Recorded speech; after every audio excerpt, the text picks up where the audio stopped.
Pemirsa yang budiman, sebelumnya kami ucapkan terima kasih telah setia menunggu setiap suguhan dari channel Kayong TV, sebuah channel yang mengupas tentang misteri, sejarah, dan budaya. Pada suguhan video kali ini kita akan membahas tentang kelanjutan kisah dari Raja-Raja Tanjung Pura era Sukadana yang sebelumnya telah dikisahkan mengenai pendiri dari kerajaan Tanjung Pura yang pertama, yakni Dyah Manggalawardhani Suragarini. Untuk kali ini kita akan membahas raja berikutnya, yakni Prabu Jaya. Selamat menikmati.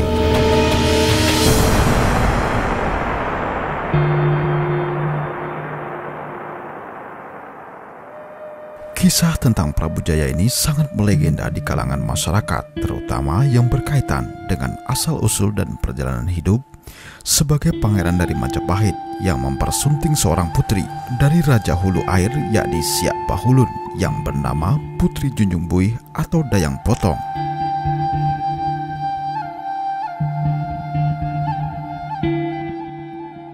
Cerita rakyat yang berbau mistik dan legenda mengiringi kisah Prabu Jaya sebagai pendiri negeri Sukadana sebagai pusat kekuasaannya untuk memerintah kerajaan Tanjung Pura berikutnya. Dikisahkan pada suatu masa Prabu Jaya terkena sakit kulit, lalu ia pergi dengan sebuah rakit dengan didampingi oleh dua orang patih, yaitu Patih Bangi dan Patih Galagundir, serta dayang-dayangnya dengan perlengkapan yang tentunya cukup. Selama dalam pelayaran itu, akhirnya sampailah mereka di Tanjung Pura, kemudian masuk ke Sungai Ketapang atau Kandang Kerbau Mas Bangun saat ini. Lalu kemudian ia melanjutkan ke Sungai Pawan. Setiap hari Prabu Jaya berendam di air asin dan ikan patin belang ulin yang menjilati dan memakan keriping-keriping boroknya. Akhirnya penyakitnya menjadi sembuh. Dari kisah inilah keturunan Prabu Jaya dipantangkan makan ikan patin belang ulin. Hampir setiap hari Prabu Jaya dan kedua patihnya menjala ikan.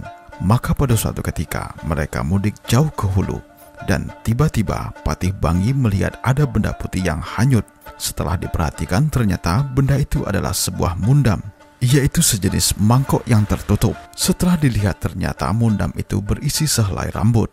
Melihat hal tersebut, Prabu Jaya menduga pasti ada orang di hulu tersebut. Keesokan harinya mereka melanjutkan mudik ke hulu, sampai akhirnya di batang air tidak dapat melewati karena banyak kumpai atau sejenis tumbuhan air. Dan setelah dibersihkan, di hulu kumpai tersebut ada buih-buih air yang memenuhi permukaan sungai. Tiba-tiba di dalam buih air itu wujud seorang putri yang hanyut di dalam gong yang hendak mencari rambutnya. Kemudian singkat cerita, dengan izin ayah angkatnya, yakni Siak Bahulun, putri tersebut lalu dinikahi oleh Prabu Jaya. Prabu Jaya juga menikahi Putri Betung. Mereka bersama-sama kemudian melakukan sebuah perjalanan jauh ke hulu. Prabu Jaya kemudian membangun pemukiman dan menetap di sebelah utara pesisir pantai, tepatnya di sepanjang areal Bukit Laut yang saat ini adalah masuk wilayah 3 desa, yakni Desa Harapan Mulia, Desa Sutra, Desa Gunung Sembilan di Kecamatan Sukadana, Kabupaten Kayong Utara, Kalimantan Barat.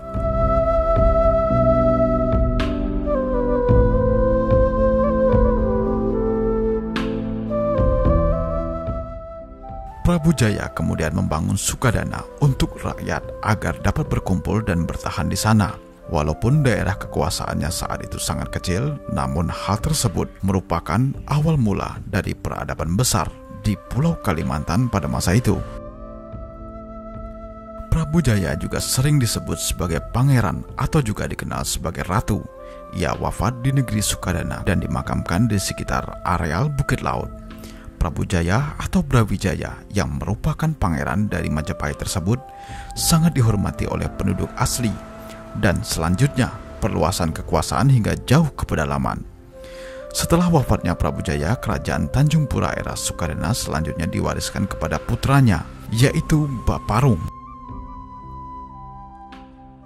Di masa Prabu Jaya ini diangkatlah 5 suku yang ditunjuk sebagai Dewan Adat Raja, di mana kelak dalam penabelan raja tersebut harus memenuhi unsur dari kelima suku ini. Di antaranya adalah sebagai berikut. Yang pertama, suku Maya Agung yang berkewajiban menerima utusan yang datang. Ia adalah hulu balang pertama atau wakil raja yang menangani hal-hal besar termasuk perang dan mengurusi raja. Yang kedua, suku Mengkalang yang bertugas menalangi raja terhadap perihal yang tidak dapat dilakukan oleh raja. Yang ketiga, suku Priyayi, yaitu Rerahi atau muka raja. Ia bisa menjadi raja sehari ketika raja wafat dan belum ada penggantinya. Keempat, suku Siring yang menjadi pengiring raja dan pemegang pusaka raja. Yang kelima, suku Mambal yang bertugas menambal perihal raja, seperti menambal adat atau memperbaiki sarana yang rusak. Dan yang keenam adalah suku Panca yang merupakan perwakilan suku darat atau suku Dayak pada masa ini. Keenam suku inilah yang berhak dalam menyelenggarakan prosesi pengangkatan serta penobatan raja. Tradisi ini sampai sekarang tetap dilaksanakan dalam proses penambalan raja di Kerajaan Simpang Matan.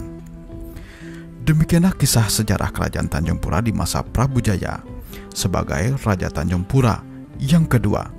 Untuk kisah raja yang ketiga, Anda dapat menikmatinya di channel Kayong TV. Terima kasih, semoga selalu dilimpahi keberkahan rezeki dan kesehatan. Sampai jumpa dan salam budaya.